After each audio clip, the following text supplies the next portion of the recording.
اعوذ باللہ من الشیطان الرجیم بسم اللہ الرحمن الرحیم بسم اللہ الرحمن الرحیم۔ میں محمد خورشید انور نظامی، استاد دارالعلوم غریب نواز، مرزا غالب روڈ، الہ آباد، پریاگ راج،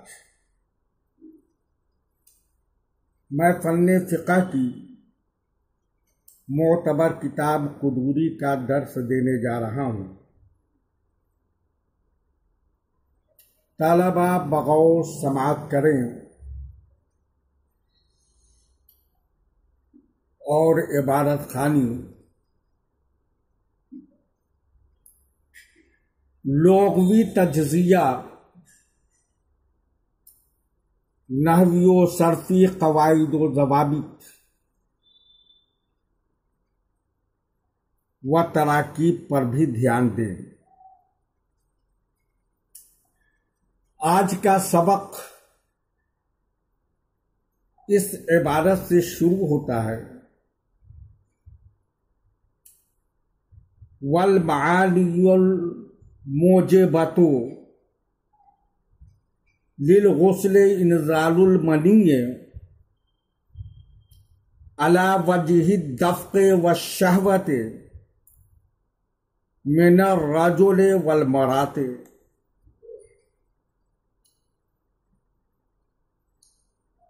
اور غسل کو واجب کرنے والے اسباب منی کا نکلنا ہے، کود کر شہوت کے ساتھ، مرد سے ہو یا عورت سے۔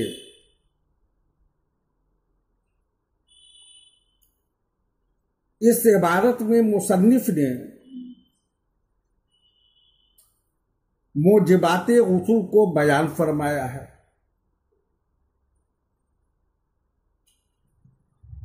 پہلا سبب شہوت کے ساتھ کود کر منی نکلنا ہے۔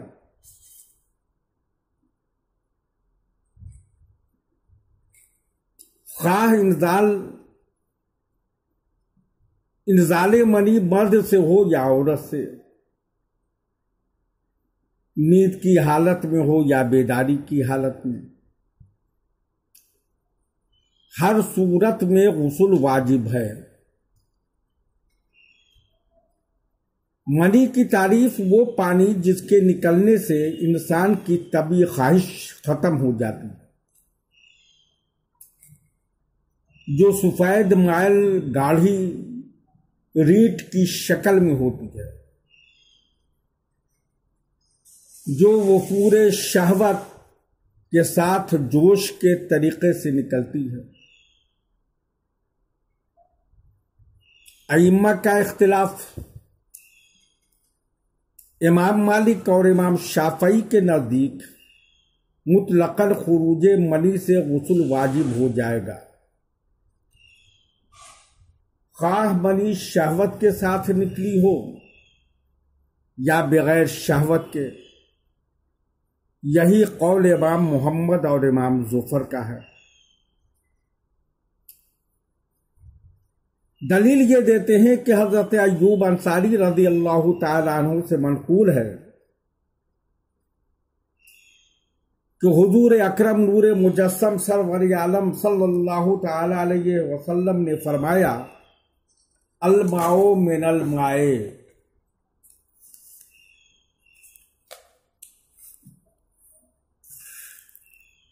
یعنی غسل منی سے واجب ہوتا ہے۔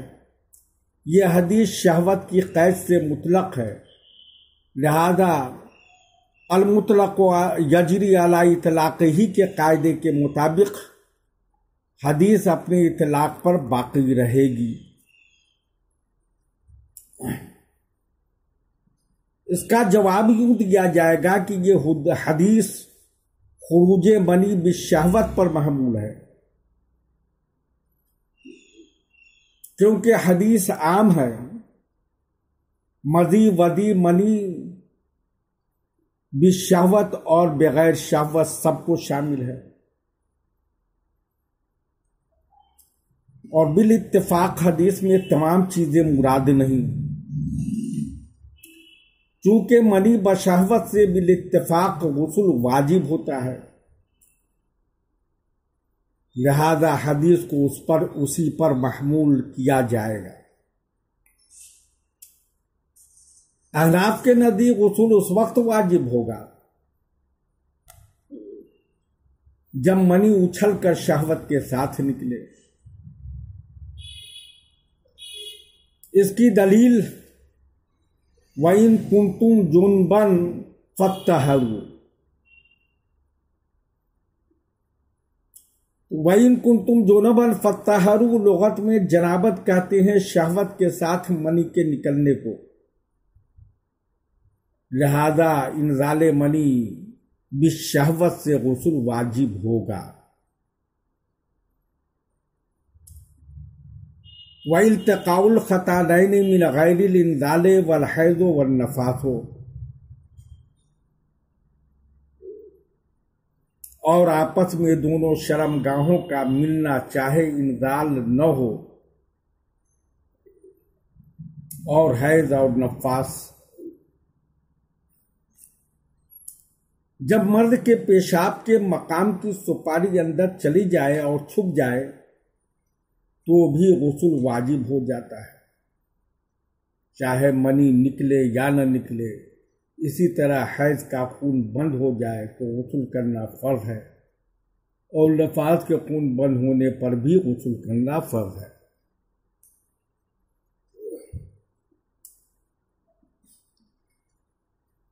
ائمہ کا اختلاف یہ ہے کہ بیوی سے صحبت کرنے کی صورت میں اگر انزال نہ ہو تو غسل واجب ہوتا ہے یا نہیں۔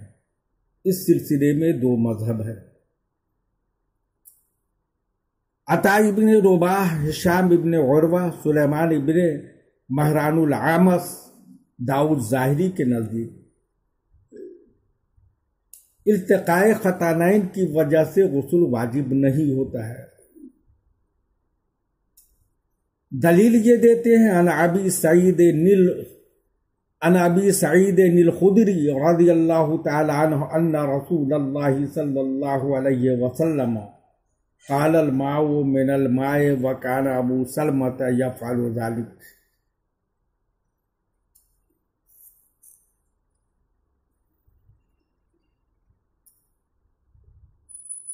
اس حدیث سے معلوم ہوا کہ بغیر انزال کے غسل واجب نہیں ہوتا، بلکہ غسل واجب ہونے کے لیے انزال کی ضرورت ہے۔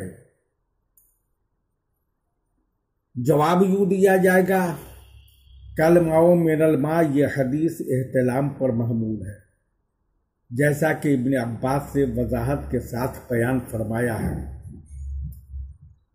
عن ابن عباس قوله الماء من الماء انما ذلك في الاحتلام اذا راى انه يجامع ثم لم ينزل فلا غسل عليه۔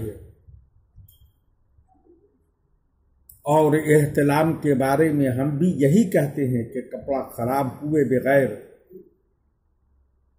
غسل واجب نہیں ہوتا، اگرچہ خواب میں جمع کرتے ہوئے دیکھا۔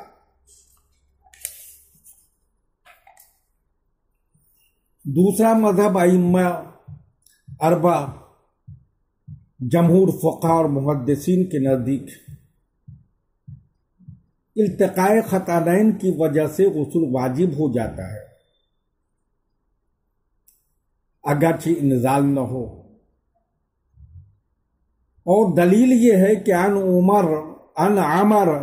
عمر ابن شعیب عن ابیہ عن جدہ عبداللہ ان النبی صلی اللہ علیہ وسلم سئل ما یوجب الغسل فقال اذا التقى الختانان وغابت الحفشة ووجب الغسل انزل او لم ينزل، یعنی دونوں خطان جب باہم مل جائیں اور حشفہ غائب ہو جائیں تو غسل واجب ہوگا، انزال ہو یا نہ ہو۔ اس حدیث سے معلوم ہوتا ہے کہ غسل واجب ہونے کے لیے انزال کی کوئی شرط نہیں ہے، لہذا آپ کا استدلال کرنا اس حدیث سے درست نہیں ہو سکتا ہے۔ حاصل کلام یہ ہے کہ التقاء خطانین سے غسل واجب ہو جاتا ہے، چاہے انزال ہو یا نہ ہو۔ طلباء سے گزارش ہے کہ آپ لوگ سبق کا بار بار اعادہ کریں اور سبق کو سمجھنے کی کوشش کریں اور مسائل کو ذہن میں محفوظ رکھیں۔ بسم اللہ الرحمن الرحیم۔ میں محمد خورشید انور نظامی، استاذ دارالعلوم غریب نواز، مرزا غالب روڈ، الہ آباد، پریاگراج، میں فن فقہ کی مشہور و معروف کتاب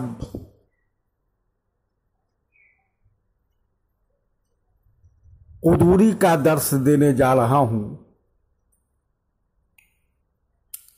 طلباء بغور سنیں اور عبارت خوانی، لغوی تجزیہ، نحوی و صرفی قواعد و ضوابط و تراکیب اور مسائل فہمی اور تراجم و مطالب کی جانب بھی غور کریں۔ آج کا سبق اس عبارت سے شروع ہوتا ہے، وَسَنَّ رسول اللہ صلی اللہ علیہ وسلم الغسل للجمعۃ والعیدین والاحرام وعرفۃ، اور مسنون قرار دیا ہے رسول اکرم نور مجسم سرور عالم روحی فدا ہو جناب محمد رسول اللہ صلی اللہ تعالی علیہ وسلم نے جمعہ، عیدین، احرام اور عرفہ کے واسطے غسل کو جمعہ کے دن نماز فجر کے بعد سے جمعہ تک ان لوگوں کو غسل کرنا سنت ہے جن پر نماز جمعہ واجب ہے۔ عیدین کے دن فجر کے بعد ان لوگوں کو غسل کرنا سنت ہے جن پر عیدین کی نماز واجب ہے۔ حج یا عمرہ کے احرام کے لیے غسل کرنا سنت ہے۔ حج کرنے والے کو 9 ذی الحجہ کے دن بعد زوال کے غسل کرنا سنت ہے۔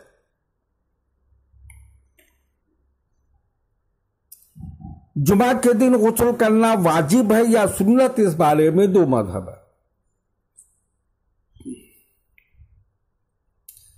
اصحاب ظواہر حسن بصری، عطا بن رباح کے نزدیک جمعہ کے دن غسل کرنا واجب ہے۔ دلیل یہ دیتے ہیں کہ عن ابن عمر قال قال رسول اللہ اذا جاء احدکم الى الجمعۃ فلیغتسل۔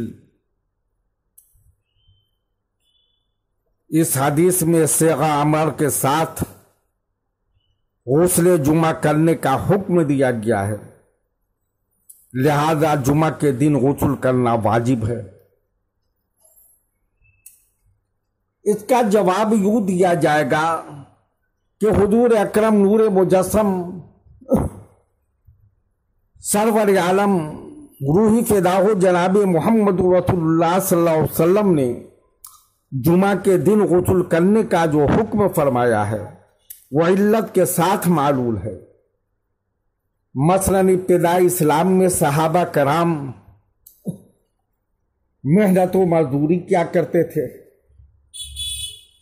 پسینہ کی وجہ سے بدبو پیدا ہو جاتی اور انہیں کپڑوں میں بغیر غسل کیے جمعہ پڑھنے مسجد نبوی میں حاضر ہو جاتے۔ اس بدبو کی وجہ سے ایک سے دوسرے کو تکلیف پہنچتی تھی، جس کو ایک بار جناب رسالت مآب صلی اللہ تعالی علیہ وسلم نے بھی محسوس کر لیا تو صحابہ کرام کو فرمایا کہ جمعہ کے دن غسل ضرور کر لیا کرو۔ جب فتوحات کی بنیاد پر اللہ تعالیٰ نے حالات تبدیل فرما دیے،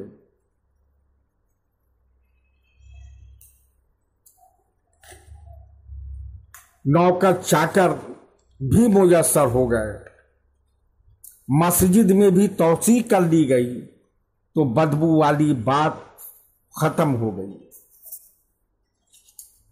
لہذا آپ کا صیغہ امر کے ساتھ حکم فرمانا علت کے ساتھ معلوم تھا، اس لیے جمعہ کے دن غسل کرنا واجب نہیں ہو سکتا۔ دوسرا مذہب ائمہ اربعہ اور جمہور فقہا کے نزدیک جمعہ کے دن غسل کرنا واجب نہیں ہے بلکہ سنت ہے، اور دلیل میں یہ حدیث لاتے ہیں کہ ان سمرۃ بن جندب قال قال رسول اللہ صلی اللہ علیہ وسلم من توضأ الجمعۃ فبها ونعمت ومن اغتسل فالغسل افضل، یعنی جو شخص جمعہ کے دن وضو کرے گا تو وہ وضو اس کے لیے کافی ہوگا، اور جو شخص غسل کرے گا تو وہ غسل اس کے لیے افضل اور باعث ثواب ہوگا۔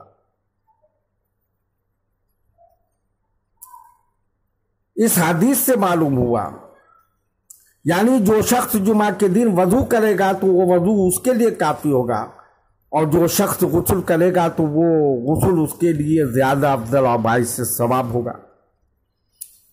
اس حدیث سے معلوم ہوا کہ جمعہ کے دن غسل کرنا صرف مصنون و مستحب ہے۔ نیز حضرت علی رضی اللہ تعالی عنہ سے منقول ہے قال یستحب الغسل یوم الجمعۃ ولیس بحتم، یعنی جمعہ کے دن غسل کرنا مصنون مستحب ہے، واجب نہیں ہے۔ ولیس فی المضی والودی غسل وفیہما الوضوء، اور مضی اور ودی میں غسل نہیں ہے اور ان دونوں میں وضو ہے۔ مضی اور ودی نکلنے کی صورت میں غسل واجب نہیں ہوتا، البتہ وضو واجب ہوتا ہے۔ مضی کی تعریف وہ پتلا پانی جو بیوی سے چھیڑ چھاڑ کرتے وقت نکلتا ہے، اس کے نکلنے میں خاص احساس نہیں ہوتا، یا منی سے پہلے جو پانی نکلتا ہے۔ مضی اللہ کے نظام کے مطابق منی خارج ہونے سے پہلے نکلتی ہے تاکہ منی کے خارج ہونے میں رکاوٹ پیدا نہ ہو۔ ودی کی تعریف یہ طبی امراض و عوارض کے بنا پر پیشاب سے پہلے یا بعد میں عام طور پر نکلتی ہے۔ یہ شکل و صورت کے اعتبار سے منی کی طرح ہوتی ہے، اس کے نکلنے میں بھی کوئی احساس نہیں ہوتا۔ یہاں کے عرف میں اس کو دھات کی بیماری کہا جاتا ہے۔ بسم اللہ الرحمن الرحیم۔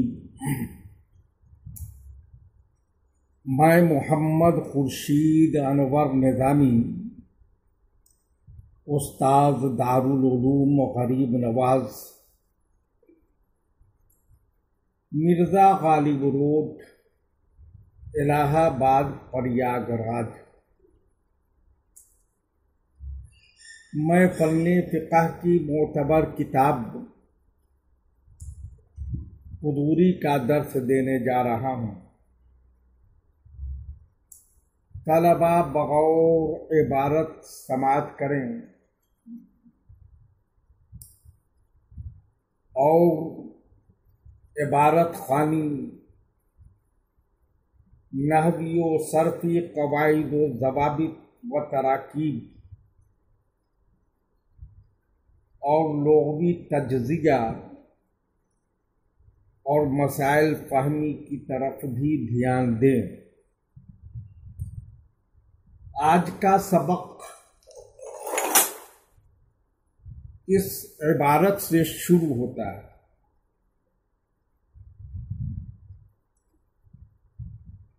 وَالطَّہَارَةُ مِنَ الْأَحْدَاثِ جَائِزَةٌ بِمَاءِ السَّمَاءِ وَالْأَوْدِيَّةِ وَالْعُيُونِ وَالْآبَارِ وَمَاءِ الْبِحَارِ، اور ہر قسم کے حدث سے پاکی حاصل کرنا جائز ہے، بارش کے پانی سے، وادیوں کے پانی سے، چشموں کے پانی سے، کنوؤں کے پانی سے اور سمندروں کے پانی سے۔ احداث حدث کی جمع ہے۔ حدث کی دو قسمیں ہیں، حدث اکبر، حدث اصغر۔ حدث اکبر انسان کی وہ حالت جس میں بغیر غسل کیے یا بغیر تیمم کیے نماز یا قرآن کریم پڑھنا درست نہیں ہے۔ حدث اصغر انسان کی وہ حالت جس میں بغیر وضو یا تیمم کیے نماز پڑھنا درست نہیں۔ ہاں، قرآن مجید پڑھنا درست ہے۔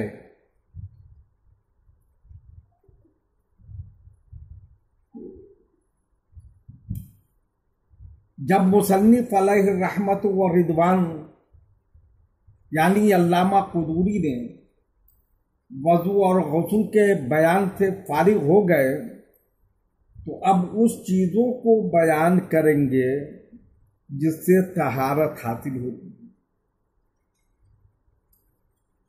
چنانچہ فرماتے ہیں آسمان کے پانی، وادیوں کے پانی، چشموں کے پانی، کنوؤں اور دریاؤں کے پانی سے طہارت حاصل کرنا جائز ہے۔ بارش کے بارے میں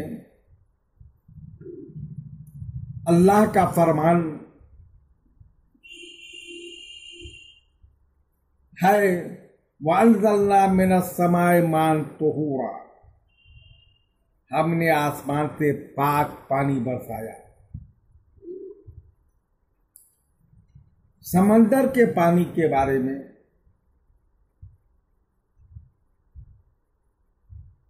حضور اکرم نور مجسم روحی فدا ہو جناب محمد رسول اللہ صلی اللہ تعالی علیہ وسلم کا فرمان عالی شان ہے، هو الطہور ماؤہ والحل میتتہ،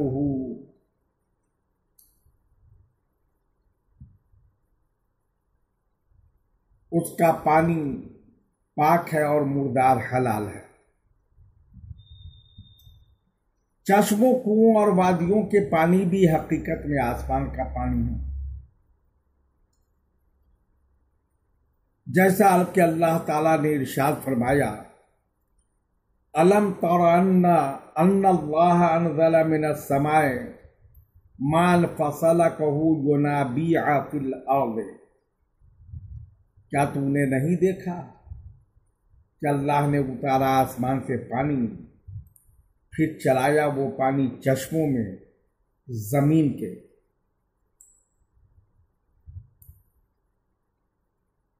ولا تجوز الطہارۃ بماء اعتصر من الشجر والثمر، اور جائز نہیں ہے پاکی حاصل کرنا ایسے پانی سے جو نچوڑا گیا ہو درخت اور پھل سے۔ کسی درخت یا پھل یا پتوں سے نچوڑے ہوئے عرق سے وضو اور غسل درست نہیں ہے۔ اسی طرح جو پانی تربوز سے نکلتا ہے اس سے اور گنے وغیرہ کے رس سے وضو اور غسل درست نہیں ہے۔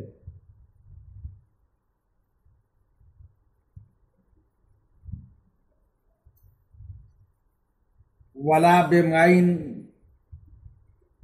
غلب علیہ غیرہ فأخرجہ عن طبع الماء کالأشربۃ والخل والمرق وماء الباقلاء وماء الورد وماء الزردج،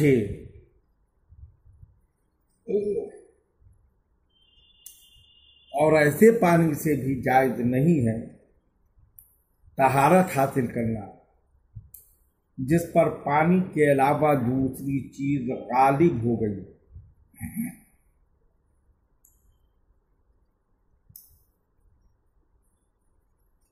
اور پھر اس نے پانی کو اپنی طبیعت سے نکال دیا ہو، جیسے ہر قسم کا شربت، سرکہ، شوربہ، لوبیے کا پانی،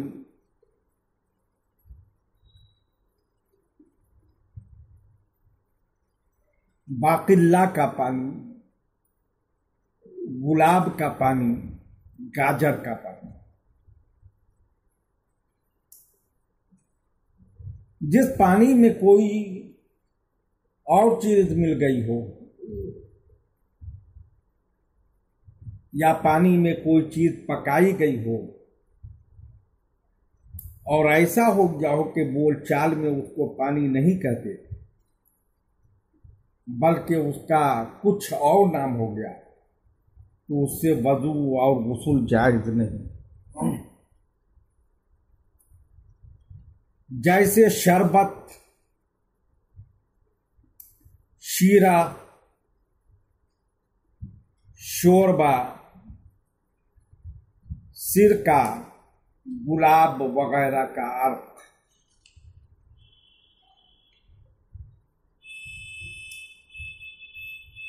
وَتَجُوزُ الطَّهَارَةُ بِمَاءٍ خَالَطَهُ شَيْءٌ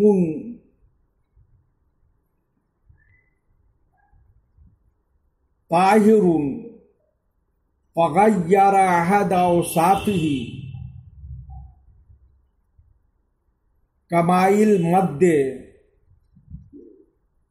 وَالْمَاءِ الَّذِي يَخْتَلِطُ بِهِ الْأُشْنَانُ وَالصَّابُونُ وَالزَّعْفَرَانُ۔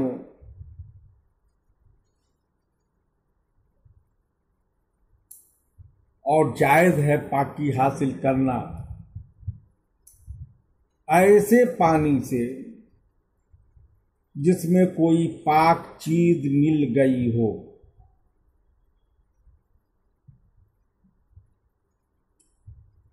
اور پانی کے اوصاف میں سے کسی ایک کو بدل دیا ہو، جیسے سیلاب کا پانی، اور وہ پانی جس میں اشنان اور زعفران صابن مل گیا ہو، جس پانی میں کوئی پاک چیز پڑ گئی اور پانی کے رنگ، مزے یا بو میں فرق آ گیا،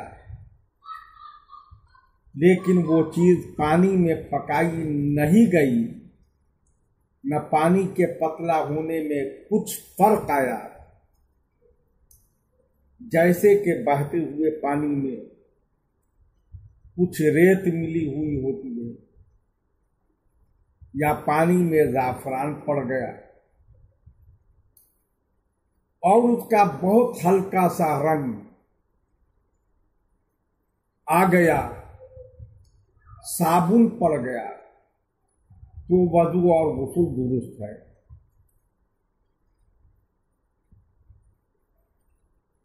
صاحب کتاب حضرت علامہ قدوری علیہ رحمت و رضوان کی عبارت میں اس طرف اشارہ ہے کہ اگر پانی کے دو وصف یا زیادہ متغیر ہو گئے تو اس سے وضو کرنا جائز نہیں ہے، مگر اصح قول کے مطابق وضو کرنا جائز ہے۔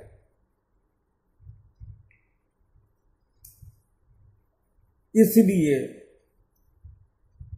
کہ پانی کا وصف